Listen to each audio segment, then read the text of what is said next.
Now, as 2024 draws to a close, it's been a dynamic year in Nigeria's political landscape, hasn't it? Marked by pivotal events, critical policy shifts, and also the ever-evolving interactions between the government and the citizens.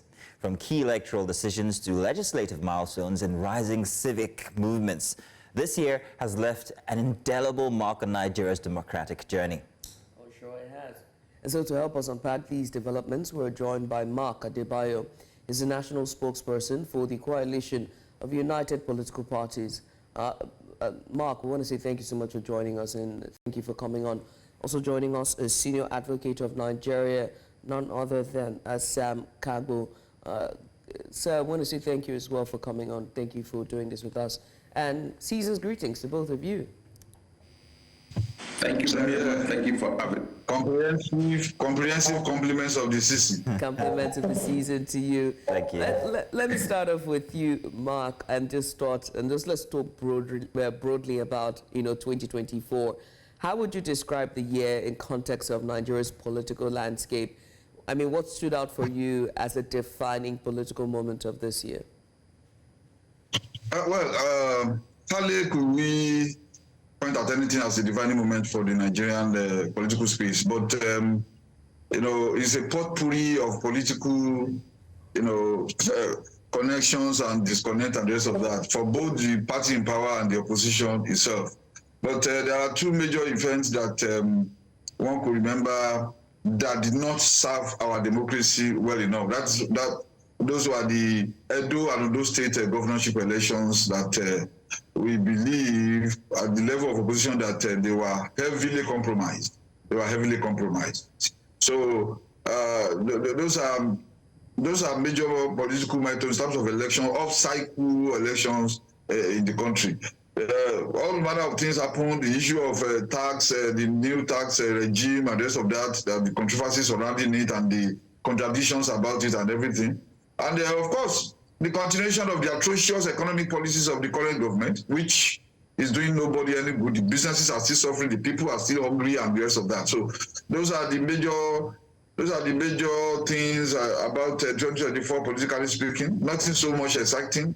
Just like our democracy is not improving at the level one would have expected it to move. Considering our experiences in the First and Second Republics, this is the Third Republic. Some people call it Fourth Republic, but I can't remember when we had the Third Republic other than this, because you cannot put a military jackboot government under a republic, under a Babangida. No, this will be the Third Republic, strictly speaking, for me. That's it. So 2024 doesn't really have anything to be excited about, politically speaking. Oh, Mr. Adebayo, may I add one more factor into that mix that you gave, that potpourri that you spoke about? Let's talk about democracy inside of 2024. Did it regress? And I'm asking because inside of 2024, we saw a number of protests, people speaking up for themselves, telling that this is not what they bargained for when they initially were voting in this present administration. We also have a leader, a president, who himself back in the day was very, very advocative when it came to protests as well. So we found out that we had a different kind of anatomy when it came to how the government was attending to dissent or protest. We also saw and are still seeing instances where people argue that the press is being suppressed. Do you think that democracy in Nigeria in 2024 took a step backward, or did it get better? Well, it took like 100 steps backward, if you ask me, because in the area of the people, in the area of advocacy, it is it's a reawakening of the Nigerian people, trying to claim their space. It started in 2023 with the more or less a revolutionary political movement towards something different than what we have been having. So at least 2023, Nigerians arose and wanted a genuine change, politically speaking, which they were robbed of at any rate. But the area of the civil society waking up, of the Nigerian people, the psyche of the Nigerian people awakening from past lethargic non-commitment to what happens in their country. It's kudos to the Nigerian mentality. But also the media suffered, both social and traditional media suffered because the current government deliberately attempted to to stifle the voice of dissent. But Nigeria, the Nigerian spirit, is indomitable. The Nigerian spirit is something that you cannot kill, you cannot destroy. That is what, we need more of that. In 2024, starting from 2023, the Nigerian awareness, political awareness, socio-political awareness, became a little bit revolutionized. Hopefully, that will be brought to bear in the next cycle of elections 2027. But if there's anything exciting about us, socio-politically speaking, it's about the consciousness of Nigeria, the awakening of the Nigerian consciousness to demand from their government what they're supposed to give. Yeah, the president was an activist. The president was a pro-democracy activist. But now, sitting comfortably in Nassau Rock, he doesn't want anybody to criticize him. He doesn't want anybody to criticize his government. He doesn't want anybody to criticize his policies. So there are people now who are in detention because of the comments they have made on social media or they have made in interviews like this. So there's an attempt, to stifle dissent. There's an attempt to put the opposition in disarray. There's an attempt to wind back our democracy from its trajectory of development to something else that may not augur well for our democracy and for our society. So the president was an activist, but now he's as a politician sitting as president, it doesn't want that to happen. I'm not an advocate for a misuse or mismanagement of social media space, for irresponsible comments and unpatriotic comments. But when people criticize objectively your policies, your economic policies that are so atrocious and causing hunger and anger in the land and causing, retrogression, economically speaking, in the land, people are free to speak in a democracy. This is democracy. This is not military jackboot. So the earlier the president learned that and called all the security agencies that have been overzealous to order, the better for our democracy, the better for our progress, the better for the justice in the land. Because without justice, democracy cannot survive. Right. Now, Mr. Sam, let me drag you into this conversation. I know you're here for judicial matters, which we're going to get into during the course of the conversation. But one of the arguments about the judiciary this year was autonomy. We saw the judiciary make strides with the second female now leading the judiciary. That's none other than Mrs. Kigiriku, her lordship. But I would also like to talk about autonomy when it comes to the other tiers of government. In this case, the legislative, and that is the House of Assembly and the House of Representatives. There have been argument after argument, and critics have raised alarm about how the complacency of the President of the National Assembly and also the Speaker of the House, Tajuddin Abbas and Akpabio. What do you think of those critiques of these two figureheads? The National Assembly is independent, and if there is anything you want to really talk about is their connivance, or perhaps that part of them that surrenders this enormous power that they have to actually contain the excesses and perhaps the whims of the president. What we have seen is a kind of a National Assembly that believes that it is an arm of the presidency and that it is there to actually act for and on behalf of the president. That, to me, is worrisome because, let's face it, the president is never a democratic institution. The president is an imperial office, an office that has the capacity to actually muzzle your own person and liberties. The only representative body among the three tiers of government is the legislative body. That is the one that is supposed to act as a buffer between the citizens and the whims or perhaps the capacity of the presidency to go outside the realms of its own powers. When you have a conniving National Assembly as we are having it, there is always the tendency for the president to think that all is well because, hey, there is nobody to check it. The judiciary cannot check the presidency because what? The judiciary cannot act on its own. It is only when cases are taken before it that it can act. The only body that is supposed to have a 24-hour surveillance and oversight over the presidency or the executive arm is the National Assembly. And for me, yes, it's good to have that good working relationship, but the essence of separation of powers is to ensure that no one arm can what?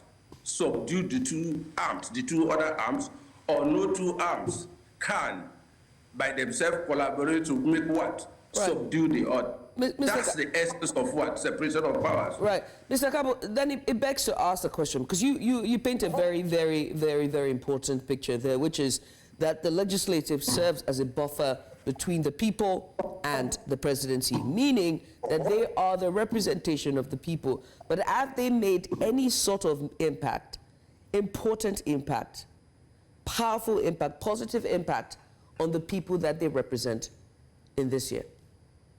It's difficult to say because, you see, there has to be that kind of a very critical interface between those two arms of government.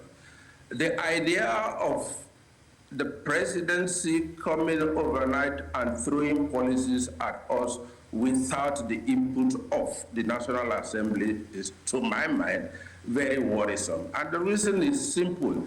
The presidency knows that whatever it throws at them is a free flow. The National Assembly is actually not acting as a kind of an oversight or a check on the presidency. So the inputs that they are supposed to give quality to governance is what they have abdicated. That is my own worry. As to the other aspect of it, making laws, yes. Yeah, we have this supermarket mentality. You make laws every day. There are so many laws that you feel no other country is as overlord, if that's the word, as Nigeria. But yet, what do we have out there? People are suffering, liberties are being trampled upon, the agencies of government are acting in silence and acting as if what? They are at large. The police, oh my Lord, they act as if what? They are a lot of the manners, nobody to check them. And this is where I have my worry. Because you cannot do it, and that is why you have your representatives. They are the people who are representing you in the governance structure and system. All of us cannot go and converge to control or manage our own public affairs. We have actually mandated our representative to go and represent. It's not just about making laws. The power to make law is secondary to what? The functions and purpose of the National Assembly. Like I'm saying, the National Assembly is the only democratic institution out of the three arms of government. I repeat, that is the only democratic institution. The presidency, executive, the world over, no matter what name you give it, it is never a democratic institution. Because what? It is not representing you. What it is saying is that give me this tenor, give me this time, I will do this for you. And that is the contract that you have. And how do you make sure that it acts to type and within that mandate you have given to it, if you don't have what? An active National Assembly or Parliament or legislature. Once that is not there, what you have, your relationship with the executive is that of grace. The presidency or the executive becomes what? A benevolent ruler, because it can do and undo without any hindrance. And that is my fear. Mr. Adebayo, I'm going to come to you, but while we're with Mr. Sam Kagbo here, I would like to jump into matters of the judiciary for a minute.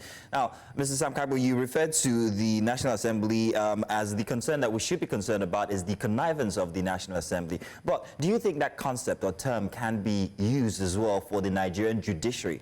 I ask because in 2024, we saw a situation where people argued that there's certain incentive giving back and forth between the government and the judiciary that could be construed as, you know, some sort of mechanism for state capture. We also saw situations where political candidates, aggrieved ones, went to the judiciary, but people complain or suggest that the manipulation of the judiciary caused very disaffectionate results from that. We also saw the judiciary play in the emirship tussle in Kano State.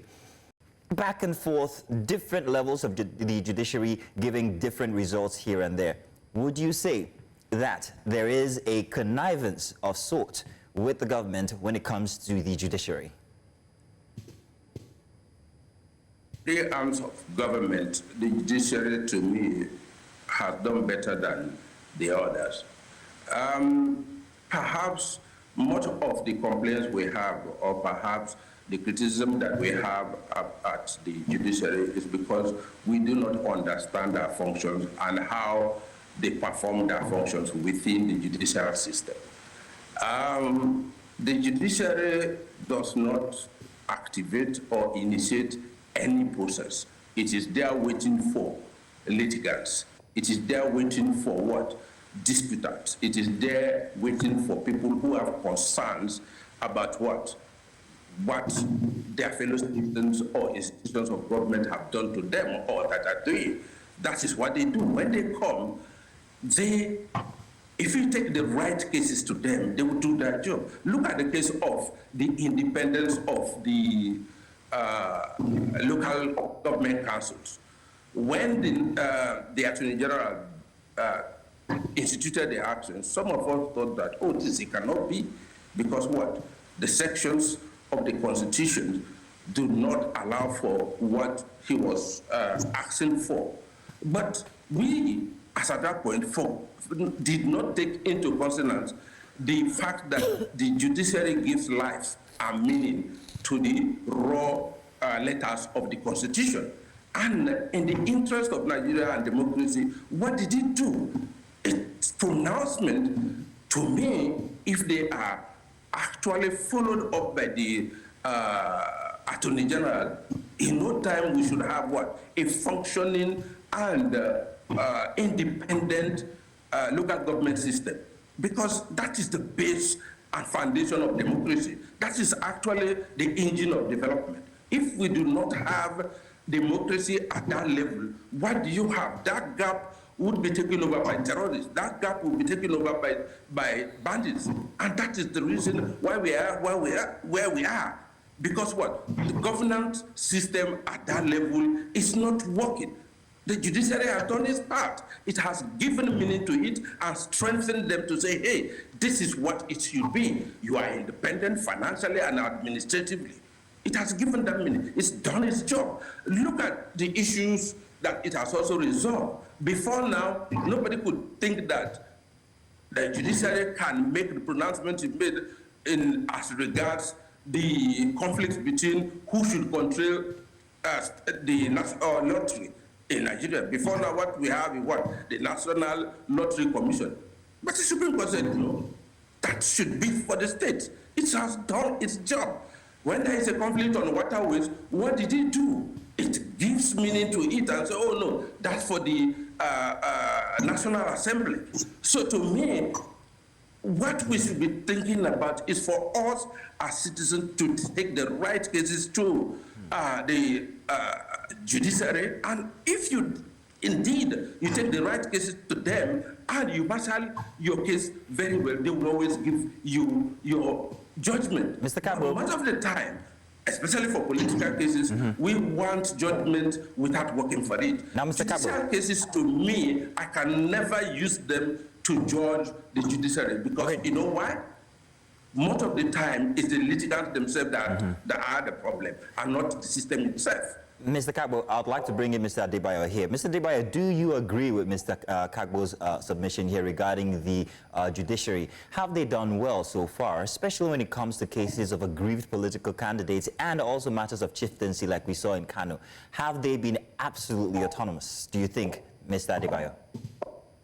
Let's remove the word absolutely. I mean, definitely, our judiciary has a lot of questions to answer, considering a lot of contradictory judgments that we have had. Well, I agree with the last speaker that sometimes the litigants, do not marshal their points well, and because courts are not given to sentiments anyway, no matter how you look at it. But they have been extremely, there have been instances where the judiciary, somebody who came fourth in an election was now declared the winner at the in the court. So that's there. And then even the Supreme Court has been called to question. So many of his decisions are now under serious questions as to how the scales of justice are balanced in those judgments, in those pronouncements. They are not very good. I will not agree that the judiciary has been above board. There have been very, very many suspicious cases that Nigerians are not comfortable with because a lot of we don't peddle rumor, but things are sometimes where some cases are so clear, like crystal clear, that but you are surprised as to what really happened behind the scenes. So the Nigerian judiciary needs to be investigated. The Nigerian judiciary needs to be reassessed. The Nigerian judiciary needs to be overhauled. You see, the judiciary is supposed to be independent, absolutely independent of both of the two other arms of government, both the executive and the legislature. But both the legislature, the independence and the neutrality of both the legislature and the judiciary is just an optical illusion. It has no bearing whatsoever with reality. Well, from the way things are going, from the way we are saying things. And that is why we are saying that, we are advocating that before the swearing of any president or governor, let all cases regarding his election be resolved first. Because once a seat in that government house, to remove them is like trying to use Kake Marua to remove Olumoro. That's how it's because you have the president who appoints the INEC chairman, who appoints the chief justice of the federation, who appoints everybody along the line, and that is why the Nigerian presidency is probably the most powerful in the world because.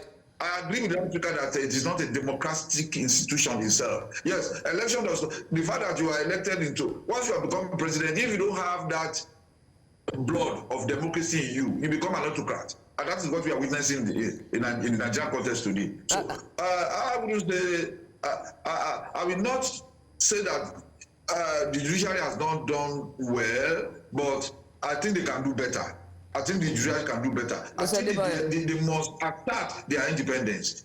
We do know that the National Assembly is like more or less like an obnoxious rubber stamp. How do you have the leader of the National Assembly that says that whatsoever the president brings, they will pass? And that is why we are running into trillions upon trillions of naira worth of debt. Because once the president asks for borrowing window, they give him. They are giving him almost everything. That is why about 45% the budget deficit of this year is going to be funded through borrowing. Right. There's no creativity. There's no thinking outside the box on how to improve the economy. Adebayo. All we hearing is borrowing and borrowing. Our National Assembly is agreeing and conceding and that is not the kind of National Assembly that can help Nigeria and Nigerians. Right. Sincerely. Mr. Adebayo, I mean, you remind me of an argument of where they say that the governors and the politicians like to use the courts as their battleground, and just with your submission, it's really, it toes the same line of that argument. But let me also ask you something. You said that even though the president is voted in, when they get in, they have the power to become an autocrat. And we are steering towards that direction with the last year and with the President Bola Tinubu's administration. So I have to ask you then about governance and transparency, accountability and transparency. Have we fared well in this administration and what have been the challenges of ensuring governance, accountability, and transparency for 2024?